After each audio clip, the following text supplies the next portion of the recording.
오늘 토요 새벽기도 나오신 여러분들 위해 하나님의 크신 은혜와 복이 임하시기를 주님의 이름으로 축원합니다. 오늘 여러분과 함께 나눌 말씀은 아브라함과의 언약이라는 족장들의 세계라는 제목으로 우리 함께 말씀을 나누겠습니다.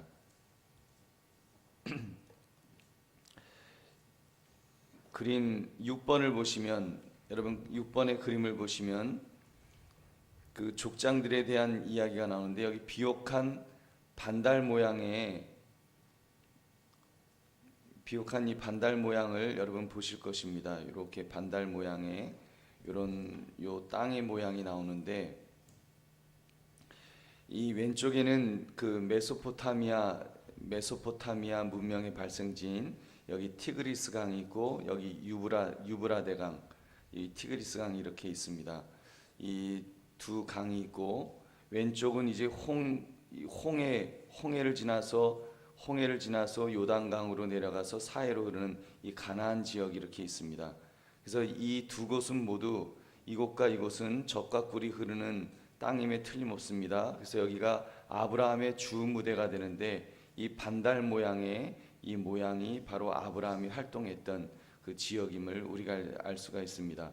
이 화살표가 말했듯이 아브라함이 이제 이 우르를 떠나서 하란을 거쳐서 남하하는 아브라함의 노정기를 이렇게 보여주고 있습니다. 그 갈대아 우르는 여기 갈대아 우르 있죠. 갈대아 우르는 여러분이 잘 아는 것처럼 메소포타미아 여기 갈대아 우르는 메소포타미아 문명이 있었던 아주 오래된 도시입니다. 아브라함의 고향이죠. 이 고향에서 그런데 이 우르는 이미 아버지 데라와 함께 조카 롯과 함께 아브라함이 벌써 이쪽 하란까지 가지요. 이 하란까지 가서 이제 하란에서 그 아버지하고 같이 가고 거기서 부인 사라야와 함께 이 하란에 거주했던 것을 우리가 알 수 있습니다. 그러다가 하란에서 하나님께서 아브라함을 부르셨습니다. 창세기 12장 우리 지난주에 봤던 창세기 12장 1절부터 3절에 있는 내용. 여호와께서 아브라함에게 이르시되 너는 너의 고향과 친척과 아버지의 집을 떠나 내가 내게 보여줄 땅으로 가라. 내가 너로 큰 민족을 이루고 내게 복을 주어 내 이름을 창대하게 하리니 너는 복이 될지라. 너를 축복하는 자에게는 내가 복을 내리고 너를 저주하는 자에게는 내가 저주하리니 땅의 모든 족속이 너로 말미암아 복을 얻을 것이라 하신지라. 해서 이제 하나님께서 이 아브라함을 이렇게 부르셨습니다. 이때 나이가 몇 살이죠? 75세입니다. 75세에 이제 하나님께서 아브라함을 부르셨습니다. 그래서 지난주 그 오가에서 아브라함에 대한 이야기를 우리가 함께 나누었습니다. 여기 중간에 보시면 여기 화살표로 되어 있는 양쪽 화살표로 이렇게 되어 있는 이 그림은 아브라함이 이제 사라하고 같이 너무 흉년이 들어서 애굽 땅으로 내려가잖아요. 애굽 땅 내려갔다가 자기 아내를 빼앗길 뻔한 그런 사건이 있었죠. 그거를 이제 상징적으로 보여주는 것입니다. 이 창세기를 이제 보시면 창세기 13장에 보면 조카 롯에게 땅을 양보하죠. 그래서 너가 좋은 땅을 먼저 택해라. 그래서 이제 롯이 그 젖과 꿀이 흐르는 소돔과 고모라 땅을 택하고 이제 아브라함은 험악한 땅을 택했다는 그 내용이 나옵니다. 두 가족이 그 땅에서 살기가 넉넉하지 못하니 먼저 택해라고 했던 것입니다. 그래서 롯은 좋은 땅을 차지했는데 문제는 이제 아브라함은 그러면 어디서 살아야 되느냐? 아브라함은 참 갈 바를 알지 못하는 그런 형편이 되었다는 것을 이제 우리가 알 수 있죠. 그러나 하나님께서 이제 그 사방에 있는 모든 땅들을 너에게 주리라 약속을 하셨습니다. 여러분 이 그림을 쭉 보시면은 두 번째 그림을 이렇게 보시면은 이제 아브라함이 내려오는 그 장면이 나옵니다. 여기 무덤이 나오는데 여기 이 그림이 무덤입니다. 여러분 무덤 보이시나요? 보이세요? 여기 이제 무덤이 이렇게 나오는데 요 무덤이 뭔가 하면 창세기 23장에 나오는 사라가 죽을 때 이 무덤을 구입했던 내용이 나오죠. 거기에 이제 400세겔을 주고서 밭과 옆에 무덤까지 전부 구입했습니다. 그러니까 여러분 하나님께서 한번 생각해 보세요. 하나님께서 내가 너에게 그 지시하는 땅으로 가라. 그럼 내가 그 땅을 주겠다고 하셨는데, 사실 아브라함 당대 때는요, 겨우 아브라함 생에 소유할 수 있었던 땅은 바로 이 밭대기 하나하고 무덤 하나밖에 없었습니다. 그리고 따라 그 이후에 이제 그 아브라함의 후손이 결국은 이제 요셉을 통해서 이 고센 땅으로 가죠. 고센 땅에서 이제 400년 동안 종살이하는 그때까지도 사실 아브라함에게 약속하셨던 그 가나안 땅, 젖과 꿀이 흐르는 그 가나안 땅은 사실 아브라함이 얻지를 못했습니다. 겨우 밭 하나, 무덤 하나를 받을 정도로 이렇게 참 아브라함이 그렇게 살았던 것을 여러분 우리가 좀 주목해서 보시기 바랍니다. 이것이 지난주까지 봤던 아브라함의 모습이고, 여러분 이런 내용이 이제 그 25장부터 50장까지의 내용, 창세기 25장부터 50장까지의 내용이 여기 있습니다. 얼마 안 되는 요 길이죠. 이 막벨라 굴에서부터 고센 땅까지 가는 이 길을 우리가 알 수 있습니다. 여러분 이것을 정리해 보면 오늘 이삭과 야곱에 대해서 25장부터 50장까지의 내용을 알 수가 있는데, 정리해 보면 다음과 같습니다. 여러분 창세기 12장부터 25장까지, 창세기 12장부터 25장까지는 우리 지난주에 공부했던 내용인데, 아브라함에 대한 내용이 이렇게 나옵니다. 그리고 창세기 25장부터 36장까지는 이삭과 야곱에 대한 내용이 나오고, 그리고 37장부터 50장 마지막 장까지는 요셉에 대한 이야기를 우리가 알 수 있습니다. 창세기 12장부터의 구조가 아브라함에 대한 이야기, 그리고 이삭과 야곱에 대한 이야기, 요셉에 대한 이야기, 이렇게 나누어져 있습니다. 여러분 그렇게 보면 참 창세기가 굉장히 꽤 두꺼운 책인데, 그 두꺼운 책에서 몇 명 안 되는 그런 인물들이 나오죠. 그동안 창세기 12장 이전에는 얼마나 많은 사람이 나옵니까? 읽고 낳고 계속, 우리 오늘 읽었던 본문만 해도 얼마나 많은 사람이 낳고 계속 나오는데도, 여러분 그 창세기 11장 분량 속에 그게 다 들어가 있는데, 아브라함, 이삭, 야곱, 요셉, 요 몇 사람 안 되는 요 집안의 아브라함의 자녀들에 대한 이야기로 창세기의 그 거의 한 4분의 한 3이 그렇게 차지하고 있다는 것을 여러분 우리가 알 수 있습니다. 이제 이삭에 대한 이야기는 아들이니까 당연히 이제 25장 이전에 이렇게 좀 나옵니다. 그래서 22장에서 이삭을 제물로 바치는 사건 여러분 나오고, 24장에서는 이삭의 배필을 고르는 진행 과정이 나오고요.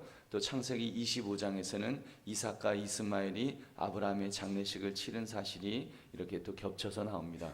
이때 이삭에게서 에서와 야곱이 태어났고, 붉은 죽 한 그릇에 장자권을 팔아먹는 사건이 또 이렇게 나옵니다. 26장에서는 창세기 26장에서는 리브가가 시어머니 사라처럼 어려움에 처했다가 극적으로 풀려 나오는 사건이 또 기록되어 있습니다. 그리고 이삭의 목자들이 우물 때문에 블레스 사람들과 분쟁이 있었던 것도 나옵니다. 그리고 야곱의 기사가 이제 27장부터 이 야곱에 대한 이야기는 27장부터 나오는데, 야곱이 아버지 이삭으로부터 장자권의 축복을 속여서 받아내는 장면 여러분 아시죠? 그래서 그 마치 자기가 에서인 것처럼 해서 그 장자권을 대신 속여서 받았습니다. 그거를 이제 그 이삭이 알았어요. 이삭이 알았지만 번복할 수 없다고 생각했는지 그거 취소다 그러진 않았습니다. 한번 그렇게 축복 기도를 해줬으면 그걸로 끝이다라고 하면서 취소 선언을 하지 않은 것을 우리가 볼 수 있습니다. 어찌되었건 이 속임 때문에 야곱은 그 형 에서의 분노의 칼을 피해서 이제 집에서 떠나야 했습니다. 도망가야 했습니다. 그래서 창세기 28장부터 33장까지 그 보면 야곱이 피신하여 이제 그 외삼촌 라반의 집으로 가고, 거기서 두 아내와 두 첩을 거느리게 되는 이야기를 우리가 볼 수 있습니다. 그리고 창세기 34장에는 야곱의 아들들이 그 여동생 디나가 강간당한 그것을 보복하기 위해서 아주 잔인하게 보복하는 내용이 나옵니다. 그 창세기 35장에서는 라헬이 베냐민을 낳다가 죽는 일이라든지 이삭의 임종이 나오고, 창세기 36장에서는 에서의 후손들이 번창하여 가나안 동편 땅을 차지하게 된다. 그래서 이 이삭과 야곱에 대한 내용이 이렇게 쭉 36장까지 나옵니다. 그리고 37장부터는 이제 요셉에 대한 기사를 기록하고 있습니다. 근데 예외적으로 38장에서 유다에 관한 이야기가 잠깐 나오죠. 여러분 아시나요? 창세기 37장부터는 요셉에 대한 이야기로 50장까지 쭉 이어지는데, 갑자기 생뚱맞게 38장이 가운데 딱 끼어 있는 것을 우리가 볼 수 있습니다. 거기에는 이제 유다에 대한 이야기가 나오죠. 유다가 이제 수아와 결혼해서 오난 셀라를 낳았는데, 그래서 이제 큰 아들을 장가를 보내서 며느리 다말이 이제 들어왔습니다. 근데 그 아들이 죽었어요. 엘이 죽었어요. 그럼 계대 결혼에 의해서 그 동생 오난을 갖다가 오난과 이제 며느리를 결혼시켰습니다. 계대 결혼은 형이 죽으면 동생이 대신 대를 잇도록 그 형수와 결혼시켜주는 그런 제도가 있었습니다. 그래서 계대 결혼해서 오난과 결혼했는데 또 오난도 죽었어요. 그러니까 이제 이 유다 생각에는 이거 큰일 났다. 저 며느리 다말이 완전히 우리 아들을 다 잡아먹는구나 싶었는지, 이제 막내 아들 셀라를 갖다가 결혼을 안 시키는 거예요. 아직 어려서 안 돼, 기다려. 그래놓고는 이제 셀라가 다 컸는데도 결혼을 안 시켰습니다. 그러자 다말이 꾀를 내어서 내가 이러면 안 되지, 내가 후손을 봐야지. 그래갖고 이제 창녀로 변장해서 시아버지와 동침하여 자식을 낳은 아주 근친상간의 아주 부끄러운 이야기가 이제 나오는 것입니다. 거기서 유다가 굉장한 깨달음을 얻어요. 아들도 잃고 그런 고난을 통해서 유다가 이제 굉장한 깨달음을 얻고 철이 듭니다. 철이 들어서 사실은 루벤이 큰 아들, 큰 장자의 역할을 해야 했음에도 불구하고 이제는 루벤이 아닌 유다가 장자의 역할을 이렇게 하는 것을 우리가 성경을 통해서 창세기 37장 이후로 우리가 그것을 볼 수 있습니다. 그러면서 이제 유다의 후손에서 오히려 메시아가 태어나는 그런 놀라운 복을 받는 것을 우리가 볼 수 있습니다. 그래서 하여튼 유다가 거의 유다 민족이 거의 장자처럼 그렇게 그 역할을 감당하는 것을 우리가 알 수 있습니다. 여러분, 그러는 중에 이제 요셉 스토리 속에서 요셉이 형들의 배신으로 애굽의 종으로 팔려갔고 총리가 되었고 야곱과 형들까지 고센 땅으로 이주해서 400년간 살게 되었다 하는 내용을 우리가 요 그림 속에서 알 수 있습니다. 여기 노란 확대경으로 나타난 이 고센 땅은 나일강의 삼각주 하류 땅에 속해 있는 그런 지역입니다. 여러분, 창세기 이야기의 분량 아까 말씀드린 것처럼 아브라함 이전까지는 몇 장 안 되는 그런 분량인데 그 이후로 이제 아브라함 이후로는 많죠. 아브라함에 대해서 한 14장의 분량을 말하였고, 근데 이삭에 대해서는 사실 얼마 없어요. 잠깐 몇 장 분량만 나오고, 그 다음에 이제 야곱에 대한 이야기로, 요셉에 대한 이야기로 넘어가는 것을 볼 수 있습니다. 물론 이삭이 나올 때까지 여러 가지 고민스러운 이야기가 있지만 실질적 분량은 그것밖에 안 되는 거예요. 그리고 이삭이 결혼한 후에 에서와 야곱 두 아들에 대한 이야기가 나오고, 또 두 아들에게서 고대 이스라엘 민족에 있어서 가장 중요한 족속들이 이제 에서와 야곱을 통해서 이스마엘 족속과 에돔 족속과 그리고 야곱을 통해서 이제 이스라엘 민족이 나오는 것을 우리가 볼 수 있습니다.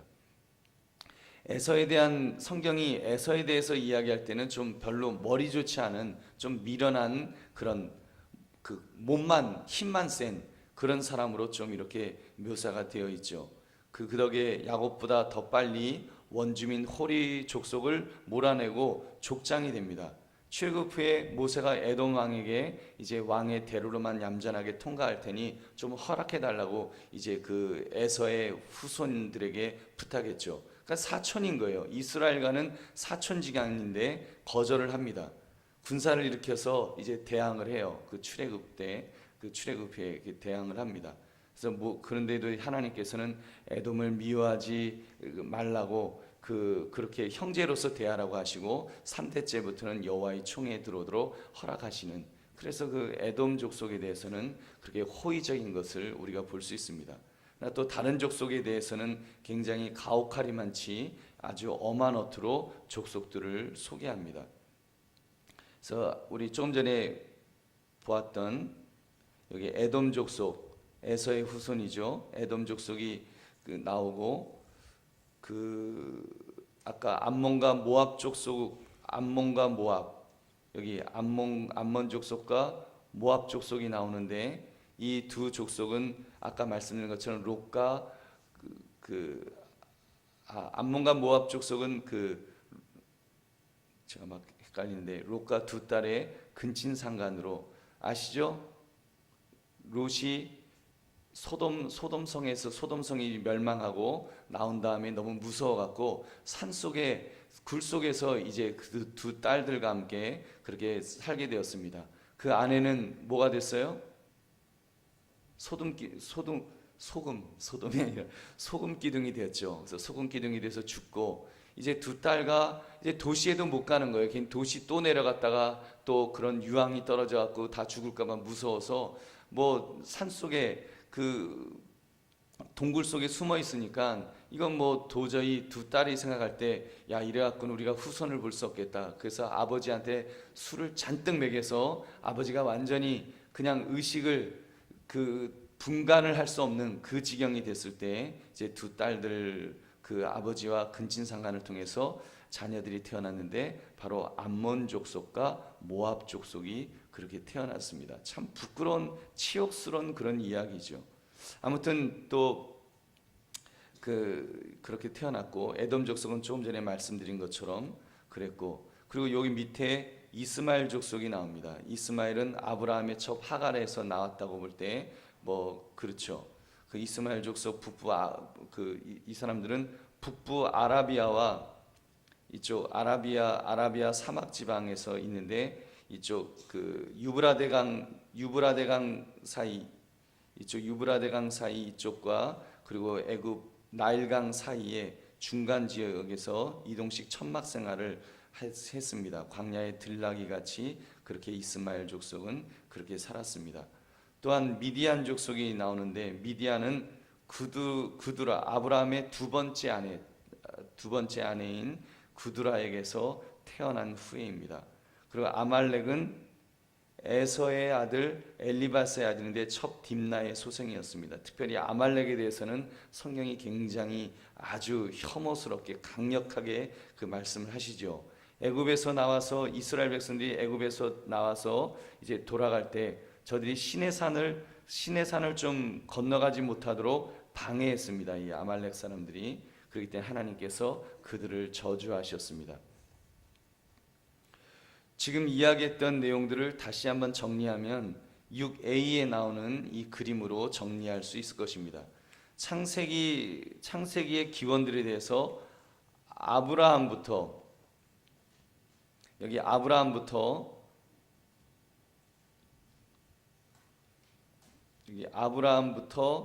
이제 마지막 야곱의 12아들들에 이르기까지 이 족보를 쭉 이렇게 나열하는 것을 우리가 볼 수 있습니다.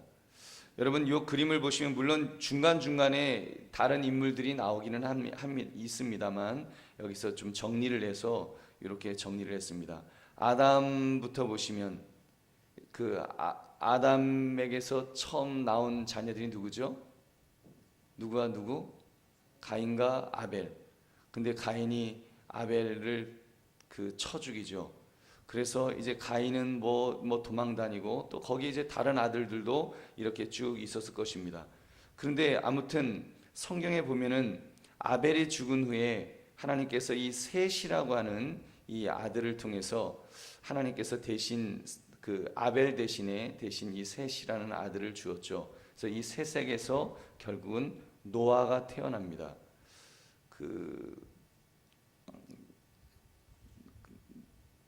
창세기 6장 9절부터 10절을 보면 이것이 노아의 족본이라면서, 노아는 의인이요 당대의 완전한 자라, 그는 하나님과 동행하였으며 세 아들을 낳았으니 셈과 함과 야벳이다 하면서 이제 그 사건을 기록합니다. 그래서 야벳, 함, 셈 이렇게 세 형제들이 태어났습니다. 그 창세기 9장에서는 그래서 뭐 하여튼 노아 방주를 짓지요. 노아 방주를 짓고 홍수가 나고 그리고 온 세상이 멸망을 당하고 이제 요 가족들만 남게 되었습니다. 그 하나님께서 이제 무지개 언약을 세우시죠.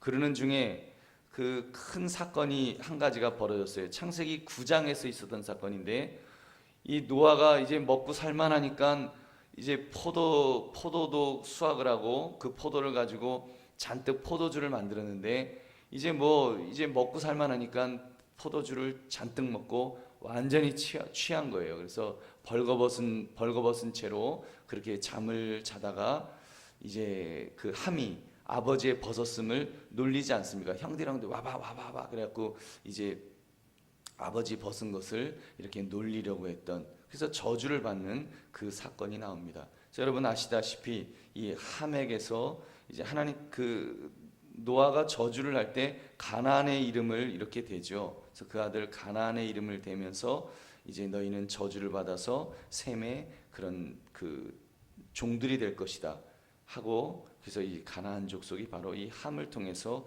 태어나는 것을 우리가 알 수 있습니다.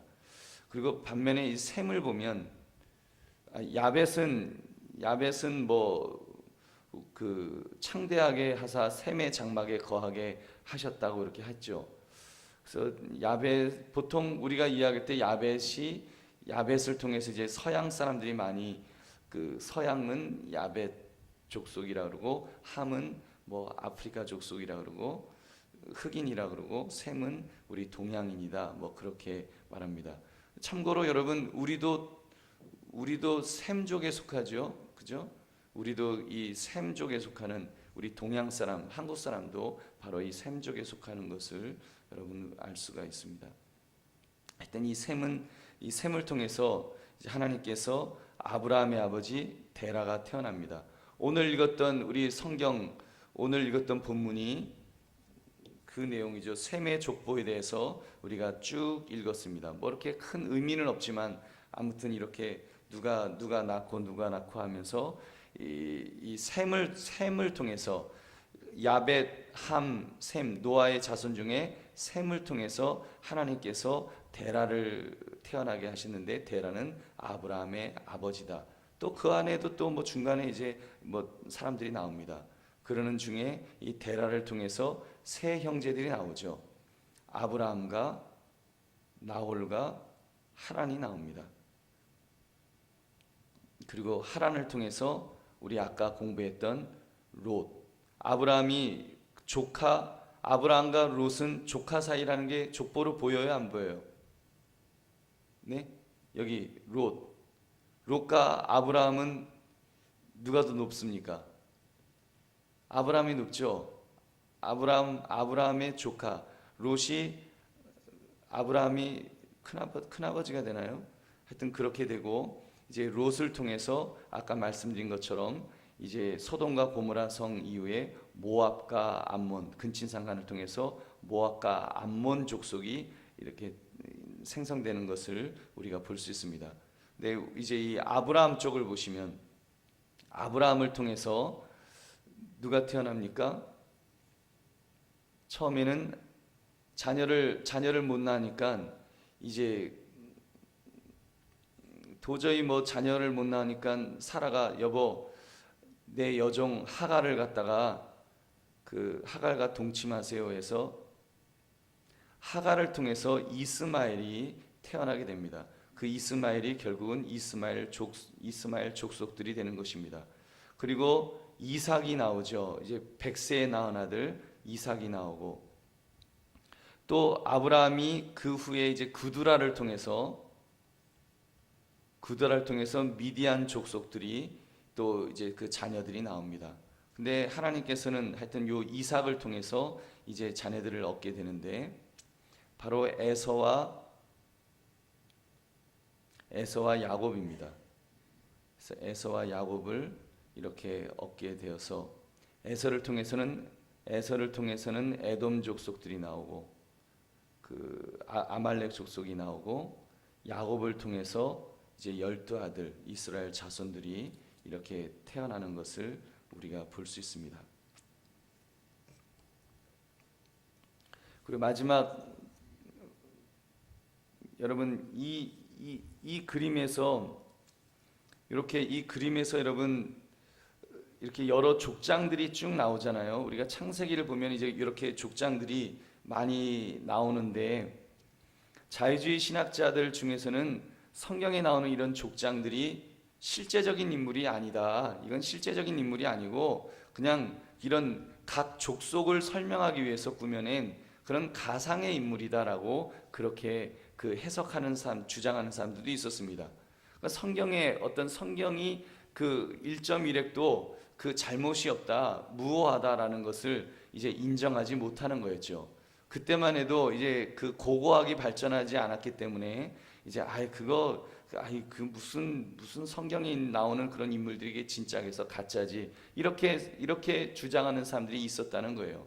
여러분, 고고학적인 발굴들과 이제 연구가 계속됐어요. 지금도 학자들이 이제 이스라엘에서 계속 고고학을, 또 그 고대 근동의 고고학을 계속 이제 발굴을 해 나갑니다. 그렇게 발굴하는 중에 이 당시에 실제로 존재했던 족장들의 터전인 이 메소포타미아 지방에 생겨졌던 관습과 상황들을 잘 나타내는, 그러니까 이 지역에 있는 어떤 그 고고학적인 자료들을 계속 고고학자들이 연구를 한 거예요. 연구를 해보니까 성경에 나오는 그런 내용들, 특별히 누찌라고 토판이, 흙으로 된 토판이 이렇게 발견된 거예요. 그 당시는 종이가 처음 아주 고대에는 종이가 없었으니까 흙으로 된 토판에다가 이렇게 글씨들을 쓴 그런 토판들이 발견됐습니다. 왜냐면 흙에다 써놨으니까, 흙으로 써서 굽거나 굳혀놨으니까 그게 이제 훼손이 안 된 거예요. 그래서 그 토판들이 발견됐는데 토판에 보면 그런 내용들이 나온다는 거예요. 혈통이나 양녀에 의해서 누이면서 동시에 아내가 되는 그런 경우, 그러니까 사라하고 아브라함의 경우죠. 누이기도 하고 이게 서로 근친상간으로 결혼했으니까 누이가 되면서 동시에 아내가 되고, 그런 아내가 된 자가 특별한 권리를 가진다든지, 또 아내가 아이를 낳지 못할 경우에는 여종을 남편에게 주어서 호적상 자녀로 삼아라 하는 그런 내용들이 누찌 토판에 그런 내용들을 이제 발견하게 된 것입니다. 또 반면에 이제 그렇게 그 여종을 통해서 이제 자녀를 낳으면 쫓아내지 못하도록 돼 있었대요. 아무리 여종이지만 그래도 아들을 낳아주었기 때문에 쫓아내지 못했는데, 이제 사라의 경우는 여종 하갈하고 이스마엘을 아브라함 보고, 여보, 자기가 줘놓고는 이제 또 쫓아내잖아요. 여보, 쫓아내라고. 그때 이제 아브라함이 굉장히 고민하는 모습이 나오는데, 왜냐하면 그 누찌 토판에 의하면은 그것이 정상적인 것이 아니었거든요. 그래도 하나님께서 내보내라 이제 허락을 하셨을 때, 그때서야 아브라함이 이제 내보내는 그런 것들을 우리가 볼 수 있습니다. 또 다른 문서들을 보면 장자의 권리를 양 3마리를 받고 팔 수 있다는 그런 규정도 있어요. 그러니까 그런 규정들을 보면 이렇게 야곱이 에서에게 팥죽을, 붉은 죽을 갖다가 먹여서 이제 장자의 그런 권한을 갖다가 샀다라고 하는 것들이 이제 이야기가 그 당시에 이제 가능하다는 것을 우리가 볼 수 있습니다. 아무튼 창세기의 많은 관습들이 실제로 토판에 그런 관습이 있었다는 것을 우리가 이렇게 확인할 수가 있는 것입니다. 그걸 통해서 알 수 있는 것은, 이런 성경의 그런 내용들이 그냥 상상에 의해서 쓴 것이 아니라 그렇게 실제 그런 사건들로 그렇게 기록되었다는 것을 우리가 그런 고고학적인 자료들을 통해서 우리가 다시 한번 확인할 수 있다는 말입니다. 그리고 족장들의 이제 아내에 대한 그런 이야기라든지 아무튼 그런 것들이 나오고, 이 당시의 결혼은 여러분들이 이 그림을 보시면서 좀 당황스러우실 거예요. 어떻게 이렇게 근친간에 이렇게 결혼을 했나. 근데 여러분, 과거 이제 고대에는 그렇게 근친 간의 결혼을 통해서 순수한 혈족을 만들고자 하는 그런 그 전통이 있었습니다. 그래서 그렇게 순수하게, 왜냐하면 주변에는 다 이방 민족들이니까 그 이방 민족이 아닌 다른 사람들과 결혼해서 순수한 혈통을 유지하려고 하는 그런 것들이 있었다는 것을 여러분 생각해 보시기 바랍니다. 그 마지막 그림에서 6B를 보시면 이제 노아에서부터 그 야곱의 12아들들에 이르기까지의 이 족보가 다시 한번 이렇게 쭉 그림으로 정리해 놓았습니다. 그래서 이 사람들이 어디서 왔으며 이들의 조상은 누구며 어떻게 애굽 땅까지 내려왔는가, 애굽 땅까지 어떻게 내려왔는지에 대해서 이렇게 다루게 될 것입니다. 여러분, 이런 가계보를 보시면 아무튼 하나님께서 이렇게 노아, 셈 그리고 쭉 내려가서 데라, 그 다음에 아브라함을 통해서 이삭을 통해서 야곱을 통해서 야곱을 통해서 12아들들 나오죠. 요셉, 뭐 베냐민, 루벤, 시몬, 여기 단, 납달리, 갓, 아셀까지, 이렇게 또 요셉을 통해서 므낫세와 에브라임이 이르기까지 하나님이 어떤 그런 하나님의 백성을 이렇게 이어가시는 모습을 우리가 이렇게 볼 수 있습니다. 여러분, 오늘 우리가 공부했던 이런 내용의 그런 핵심을 말씀을 드리면, 아까 이 그림에도 마찬가지죠. 이렇게 아담을 통해서, 셋을 통해서, 노아를 통해서 셈, 데라, 아브라함, 이삭, 야곱, 그리고 12아들들. 하나님은 하나님의 백성을 그 어떤 이어가시는 그 모습을 우리가 볼 수 있습니다. 여러분, 오늘 말씀의 결론은 이것입니다. 하나님은 족장 이야기를 통해서 하나님의 백성을 순수하게 보존하시려 하셨다는 것을 우리가 오늘 이 창세기를 통해서 알 수 있다는 것입니다. 물론 그 중간중간에 이렇게 부끄러운 그런 사건들도 일어나지만, 그러나 하나님께서는 하나님의 백성을 이어가시고 이끌어가시는 그 모습을, 순수하게 이끌어가시고자 하는 그 모습을 우리가 볼 때, 오늘날 우리 결혼에 대해서 우리 여러분 한 가지를 꼭 기억하고 돌아갔으면 좋겠습니다. 우리도 영적 순수 혈통을 지키기 위해서, 여러분, 믿음의 사람은 그 신앙 안에서, 믿음 안에서 결혼하는 것이 원칙입니다. 여러분, 믿음 안에서 우리 자녀들을 결혼시키는 것이 이게 원칙이라는 거예요. 하도 뭐 요즘은 젊은 사람들이 결혼을 안 하려고 하니까 그냥 뭐 믿는 사람이 아니어도 막 만나면 결혼시키고 그러기는 합니다만, 그리고 뭐 심지어 어떤 가정사역자는 참 아주 그 뭐라 하나 아주 기가 막힌 그렇게 가르치는 분을 제가 직접 들어봤어요.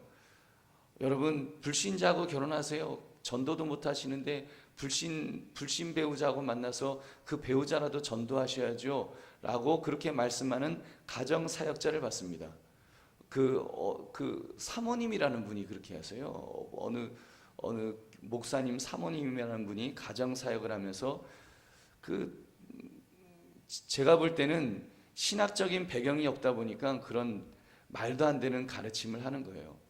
여러분, 실제적으로 그렇게 불신 결혼을 했을 때 그 자녀가 신앙을 잃어버릴 확률도 있고, 그리고 신앙을 지키면서 이제 그 남편이나 또는 그 아내를 전도하기 위해서 얼마나 어려운지 몰라요. 그거 모르나요? 아마 여러분 중에도 믿지 않는 배우자를 이제 전도하기 위해서 아마 평생 그 힘들었던 그 시간들이 있었을 것입니다. 피눈물을 흘리면서, 하나님 앞에 정말 눈물을 흘리면서, 어떤 경우는 막 그 남편한테 두드려 맞으면서 신앙을 지키고 그러는 중에, 물론 이제 마지막에 가서 이제 그래도 남편도 구원받고 아내도 구원받고 함께 신앙생활하는 그런 가정들이 많지만, 그러기까지 얼마나 그 고통스러운 그 가정 생활을 해야 되는지 모릅니다. 여러분, 그렇기 때문에 사실 우리가 믿음 안에서 결혼하는 것이 그게 맞습니다. 그게 성경적입니다. 그리고 여러분 생각해 보세요. 결혼이라고 하는 것 자체가 하나님께서 하나님의 자녀들끼리 짝지어 주시는 거예요. 하나님이 짝지어 주시는 거예요. 하나님이 짝지어 주시는데 하나님이 하나님의 자녀랑 짝지어 주시지, 그 하나님의 자녀가 현재까지 아닌 사람하고, 물론 이제 하나님의 어떤 그런 예정 속에서 그 사람이 구원받은 사람일 수는 있겠지만, 그리고 뭐 그렇게 구원을 많이 받지요. 그러나 여러분, 그 아직까지는 예수 믿지 않는 사람인데 그런 사람과 하나님의 딸을 또는 하나님의 아들을 하나님께서 짝지어 주지 않으신다는 것입니다. 여러분, 그런 면에서 우리가 이미 뭐 연애해 갖고 뭐 죽고 못 살겠다 그러면 그걸 뭐 어떻게 말리겠습니까만, 여러분, 그러나 정말 우리 부모들이 그 기도를 하셔야 돼요. 여러분, 부모들이 내 자녀의 결혼을 놓고 하나님, 내 자녀 뭐 사자 들어가는 그런 사자 들어가는 뭐 변호사, 판사, 의사, 뭐 그런 사자 들어가는 그런 사람과 결혼하도록 해주세요. 그런 기도하지 마시기 바랍니다. 그 기도가 중요한 것이 아니고요. 정말 내 자녀가 믿음의 사람 만나서 믿음의 가정 이루게 해달라고 그렇게 기도하셔야 될 줄은 믿습니다. 여러분, 그 기도하셔야 됩니다. 괜히 여러분 사자 들어가는 사람 만나게 되려다가 진짜 사기꾼 만나는 수가 있어요. 여러분, 우리가 믿음 안에서 결혼하는 것이 얼마나 중요한지 모릅니다. 자, 여러분, 오늘 이 족보를 통해서, 이 창세기에 나오는 족보를 통해서 하나님께서 어떻게 믿음의 그런 혈통, 믿음의 가정을 이어가시기를 원하시고 하나님의 백성을 이어가기를 원하시는지를 여러분 확인하셔서 우리도 참으로 그렇게 믿음의 가정을 이루어 가시고 믿음의 문중을 이루어 가시는 저와 여러분 되시기를 주님의 이름으로 축원합니다. 우리 함께 기도하겠습니다.